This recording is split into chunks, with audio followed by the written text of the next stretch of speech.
I sprayed my neighbor while watering plants.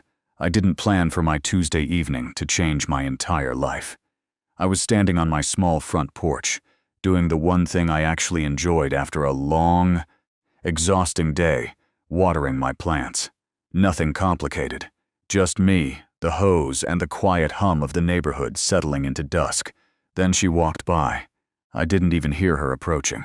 One moment the sidewalk was empty and the next, she was just there. Elegant. Unhurried. Wearing a cream-colored blouse that probably cost more than my monthly rent, and I panicked. My thumb slipped on the nozzle, and a full, cold arc of water caught her directly across the shoulder and neck. She stopped. She didn't scream. She didn't gasp. She simply stood completely still, water dripping down her collar, and slowly turned to look at me. I opened my mouth to apologize, probably 12 times in one breath, but before a single word left me, she tilted her head, almost like she was amused, and said something that made every coherent thought I had simply dissolve. "You know," she said quietly, "I've been watching you for weeks." The hose slipped from my hand entirely. I stood there, completely frozen. The hose was leaking water onto my shoes and I couldn't even feel it. She hadn't moved. She was still standing on the sidewalk, one hand gently pressing her damp collar, watching me with those calm, steady eyes that carried the kind of confidence you simply cannot fake. The kind that comes from a woman who has walked through enough of life to stop being afraid of any of it. I finally managed to bend down and pick up the hose. My hands were doing that thing they do when I'm nervous, slightly trembling, overly deliberate, like I was performing the simple act of picking something up for an audience of thousands. "I'm so sorry," I said. My voice came out smaller than I intended. "I didn't see you. I wasn't paying attention. I can get you a towel." She raised one hand, just slightly. A quiet, elegant gesture that somehow stopped all my words at once. "Relax," she said. And the way she said it wasn't dismissive. It was almost kind. "It's water. I'll survive." She took one step closer to the low fence, separating my small yard from the sidewalk. Up close, she was even more striking. Her dark hair was pulled back loosely, and she had the kind of face that didn't need to try. Sharp, composed, and impossibly self-assured. "You water at exactly 6:47 every evening," she continued, her voice conversational, as though she were discussing the weather. "You always start with the fern on the left, move to the windowsill herbs, and finish with the climbing vine on the right post. You never change the order." I stared at her. "You hum when you think nobody can hear you," she added, the corner of her mouth lifting just slightly. Something soft. I haven't been able to identify the song yet. I felt heat crawl up the back of my neck. How do you?" "I live across the street," she said simply, nodding toward the large, beautifully kept house directly opposite mine. The one with the iron gate and the rose bushes that always looked professionally trimmed. The one whose lights I had noticed sometimes glowing late into the night and always assumed belonged to someone much too far from my world to ever concern me. "I'm Vivian," she said, extending her hand over the fence, calm, assured, like this was the most natural introduction in the world. I shook it, still slightly dazed. "Daniel," I managed. "I know," she said. Of course she did. I searched her face for something. Amusement. Mockery. Any signal that she was playing some kind of game I hadn't agreed to. But there was none of that. Just that steady, unhurried gaze that made me feel simultaneously seen and completely off balance. "Why?" I finally asked. It was the only word my brain could construct into a complete thought. "Why have you been watching me?" She tilted her head slightly, the same way she had when I first sprayed her. Like the question itself was interesting to her. "Because," she said slowly, "you are the only person on this entire street who actually takes care of something." She glanced briefly at my plants, the slightly overgrown fern, the crooked herb pots, the vine that climbed unevenly up the post, and something in her expression shifted. Something quieter moved behind her eyes. "There's something honest about that," she said softly. almost to herself. Then she straightened, smoothed the damp fabric at her collar with one graceful hand, and gave me a look that was equal parts warmth and challenge. "You owe me a dry blouse, Daniel," she said, and then she turned and walked back across the street without waiting for my response. I stood there long after her front door had closed. The fern was drowning. I hadn't even noticed I was still holding the hose. She knocked on my door the very next evening. I know because I had been standing in my kitchen for approximately 20 minutes, pretending to reorganize my spice rack, which, if I'm being honest, had never been organized a single day in my life. I was restless in that specific way you get when someone has said something to you that you cannot stop turning over in your mind. The knock came at exactly 6:44, 3 minutes before I would normally go out to water my plants. I opened the door, and there she was, Vivienne. Standing on my porch in a deep burgundy dress that made the whole doorway feel smaller, holding a bottle of wine in one hand like it was the most casual thing in the world. "You owe me," she said simply, handing me the bottle. So I decided to collect. I looked at the wine, then at her, then back at the wine. I thought I owed you a blouse." "You do," she said, "but I've decided a blouse isn't interesting enough." She looked past me into my apartment with an expression of calm, unapologetic curiosity. "Dinner is more appropriate, don't you think?" Dinner," I repeated, like I had never heard the word before. She smiled then, not the composed, measured smile from the night before. A real one. Quick and bright and slightly wicked. "Don't panic," she said. "I'm cooking, you're just attending." And that was how, 15 minutes later, I found myself sitting at the longest dining table I had ever seen inside a private home, watching Vivienne move through a kitchen that looked like it belonged in a magazine, completely at ease in a way that made my own constant self-consciousness feel almost comical by comparison. Her home was extraordinary. Warm lighting, tall ceilings, bookshelves that lined entire walls. It was elegant but not cold. It felt lived in the way that only deeply personal spaces do, filled with objects that clearly carried meaning rather than just price tags. "You're staring," she called from the kitchen without turning around. "I'm admiring," I corrected quietly. She glanced over her shoulder at that, and something in her expression shifted, just slightly, just briefly, before she turned back to the stove. "You can admire from closer," she said. "Come, talk to me while I cook." I moved to the kitchen island and sat on one of the stools, gripping the edge slightly, because I needed something to hold on to. "Tell me something about yourself," she said, adding herbs to the pan with the practiced ease of someone who genuinely loved cooking. Something that isn't visible from across the street. I thought about deflecting. I almost did. But something about the way she asked, direct, genuinely curious, without any performance, made me answer honestly.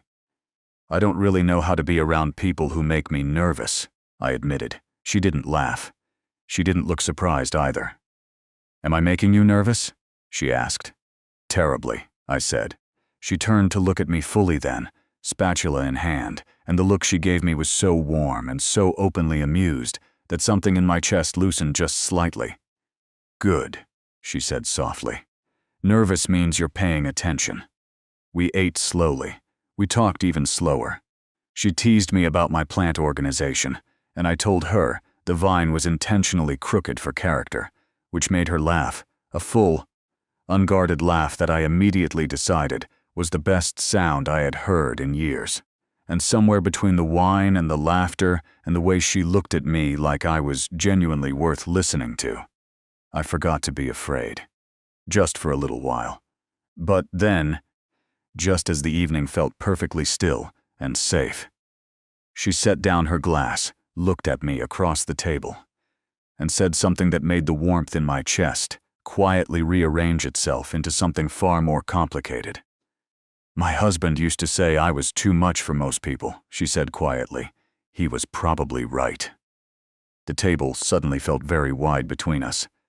The silence that followed her words wasn't uncomfortable. It was the kind of silence that has weight to it.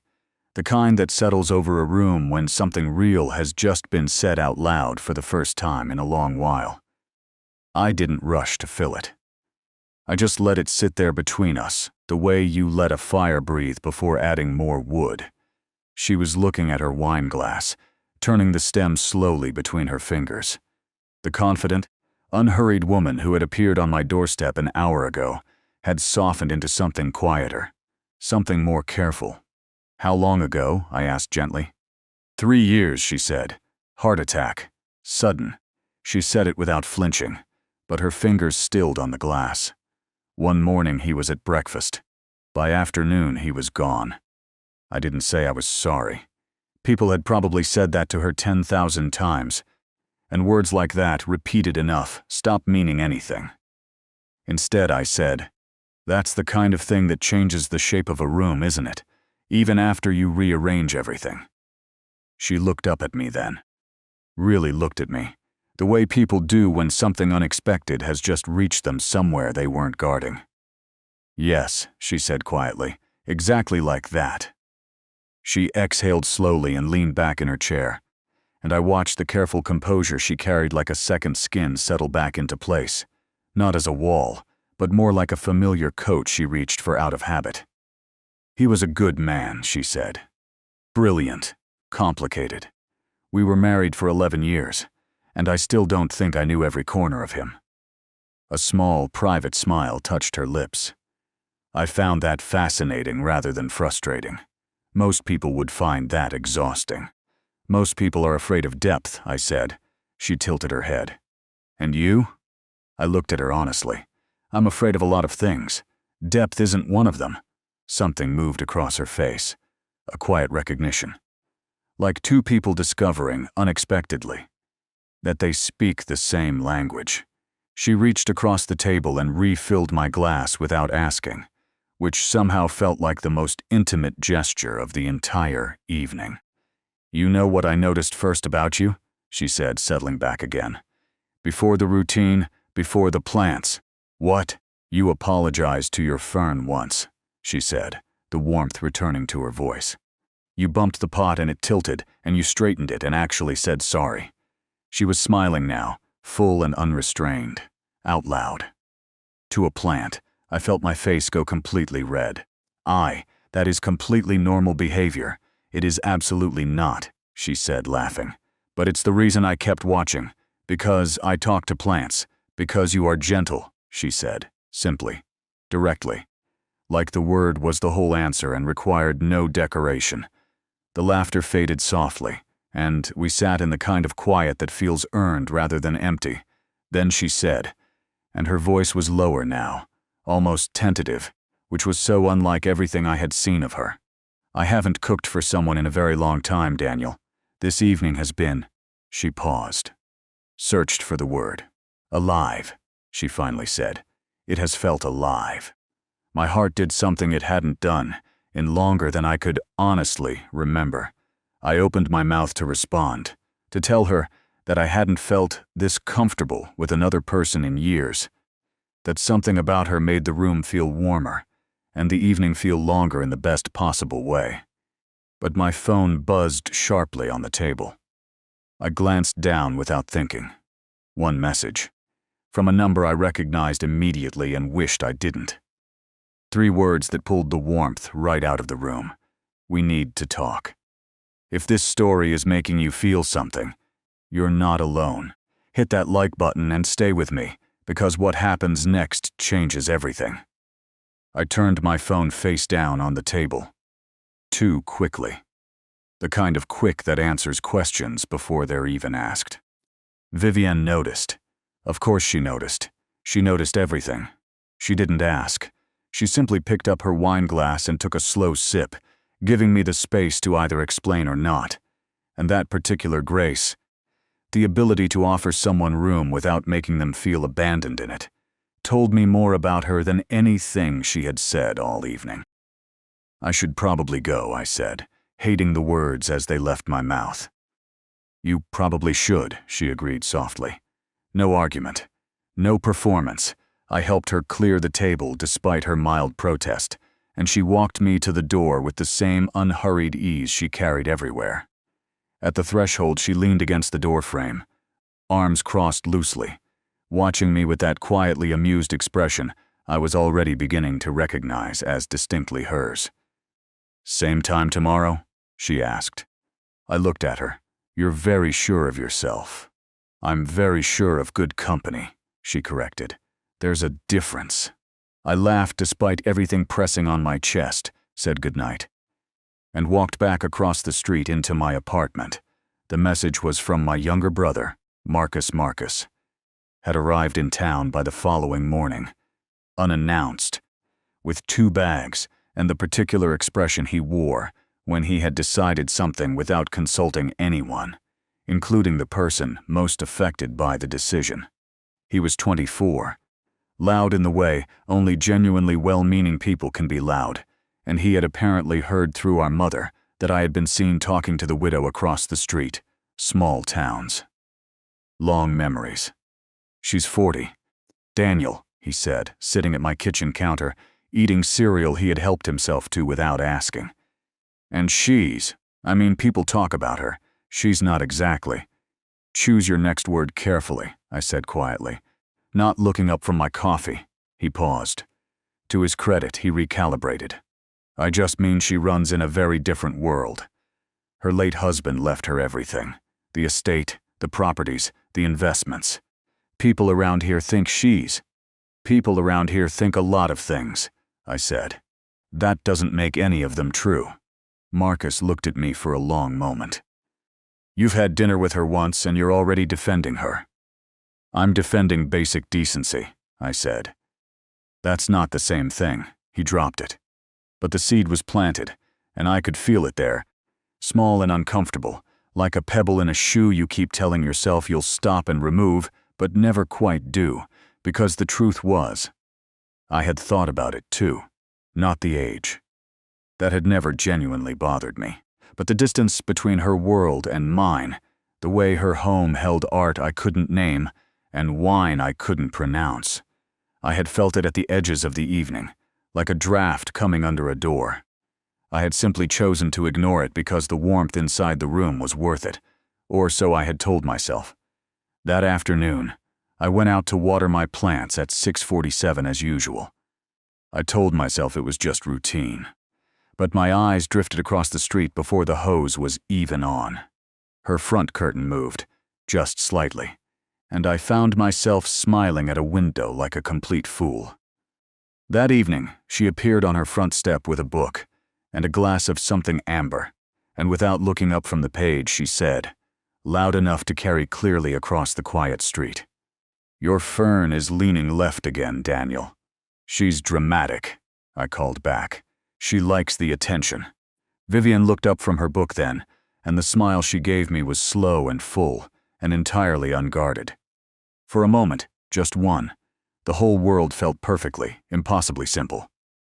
But 3 days later, a black car pulled up outside her gate, and the woman who stepped out of it looked at Vivienne's house with the kind of expression that had nothing simple in it at all. This is the moment everything shifts, and I need you with me for it. Subscribe if you haven't yet, because the next part of this story is the one that broke me completely. I was on my porch when the black car arrived. I wasn't trying to watch, I genuinely wasn't.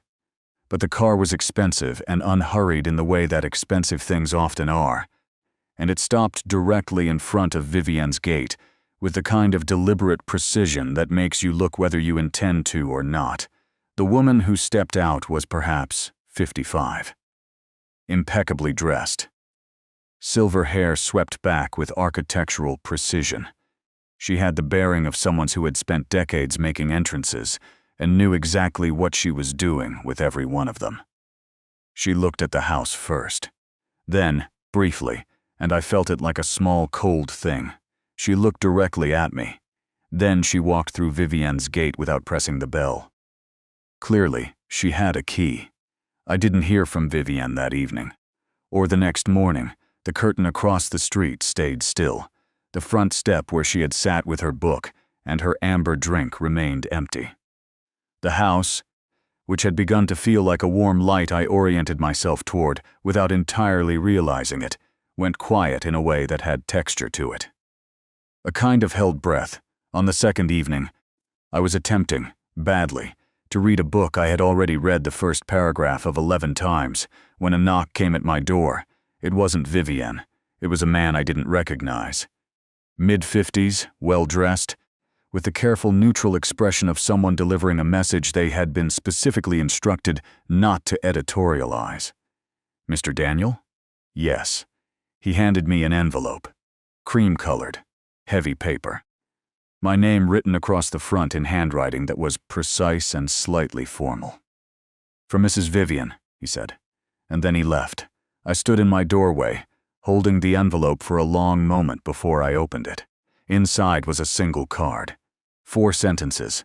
"I'm sorry for the silence. My late husband's sister, Cecile, has arrived. She has concerns she considers urgent. I think it's better if we don't see each other for a few days." I read it 3 times. Then I sat down on my front step in the cooling evening air and stayed there until the street lamps came on. Marcus found me there. He had stopped by to return a jacket he'd borrowed and stood over me with his hands in his pockets, reading my face with the particular accuracy that younger siblings develop through years of close observation. "What happened?" he asked. I handed him the card without speaking. He read it, sat down beside me, was quiet for a moment, which for Marcus was significant. "Daniel," he said carefully, maybe it's simpler this way." "Don't," I said. "I'm just saying. I know what you're saying." I looked at him. "And I understand why you're saying it, but don't." He was quiet again. The thing was, I had tried to prepare myself for this. I had told myself, in the rational, careful way I approach most things, that Vivienne and I existed in very different orbits, and that the gravity pulling them briefly together was probably temporary. I had told myself that the warmth of 2 evenings and a string of moments across a quiet street did not constitute something worth protecting. I had told myself all of that. And, sitting on that step with her 4 careful sentences in my hand, I understood with complete and humbling clarity that I hadn't believed a single word of it. Because the thing that was sitting in my chest right now wasn't disappointment. It was grief. Small, early, and entirely genuine. The curtain across the street moved. Just once. And I didn't know if it was her or the woman with the silver hair, but I stood up, went inside, and did the only thing I could think of. I wrote her back. "If this story is sitting with you the way it sat with me, please share it with someone who needs to hear it. And stay." Because what she wrote back changed everything I thought I understood about why she had been watching me from the very beginning. I kept the note simple, because I am not a man of grand gestures or elaborate words. I am a man who apologizes to ferns and hums songs nobody can identify, and finds it easier to tend to quiet, growing things than to say what he actually means out loud. So I wrote, "I understand. Take the time you need. But I want you to know that the evening you cooked for me is the most at home I have felt in longer than I can remember. That belongs to me now, regardless of what comes next." I sealed it, walked it across the street, slid it under her gate. Then I went back to my plants and watered them in the wrong order for the first time in 3 years. She came to my door the following morning. Not in the evening. Not at the careful, considered hour she had chosen before. She came at 9 in the morning with no wine and no performance, wearing a simple gray coat, her hair down, and an expression I had not yet seen on her face. Unguarded, completely and entirely unguarded. "Can I come in?" she asked. "Always," I said, and I meant it in a way that went far beyond that particular morning. I made coffee. She sat at my small kitchen table, the one with the uneven leg that I kept meaning to fix, and wrapped both hands around the mug I gave her like she needed something solid to hold. "Cecile," she began, "was my husband's older sister. She was also the co-executor of his estate." She paused. She came because someone told her I had been spending time with a younger man. Someone on this street with, apparently, Very little to do. I thought immediately of 3 or 4 candidates. She was concerned. Vivienne continued, her voice even and careful, that I was being, her word, naive. That a younger man showing interest in a wealthy widow was a situation requiring her personal intervention. The kitchen was very quiet. "And what did you tell her?" I asked. Vivienne looked at me across the small, uneven table. "I told her," she said slowly, "that the man across the street had never once asked me a single question about my husband's estate, that he had never looked at this house the way people look at things they want to own." Her voice dropped slightly. "I told her he apologizes to plants, and that a man like that is not something I need to be protected from." Something in my chest cracked open very quietly. "She didn't accept that," Vivienne added. "She asked me to end it before it became something that attracted more attention." A pause. I told her it was already something, and that I was done shrinking myself to manage other people's comfort.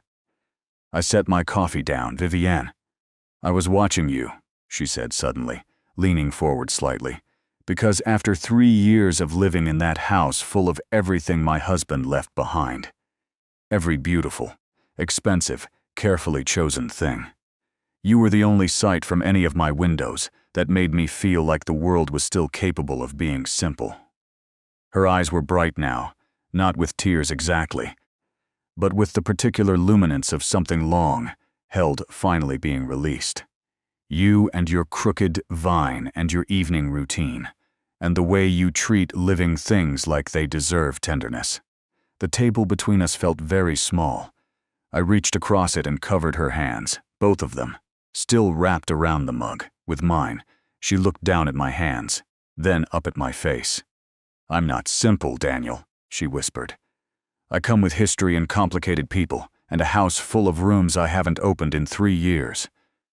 "I know," I said quietly. "I'm not looking for simple. I'm looking for real." The silence that followed was not empty. It was the kind that means yes.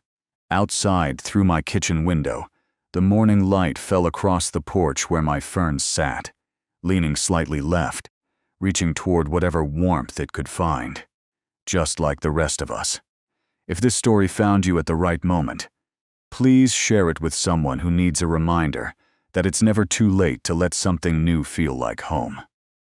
Like this video, leave a comment telling me what part stayed with you, and subscribe, because every story I tell is made for exactly this.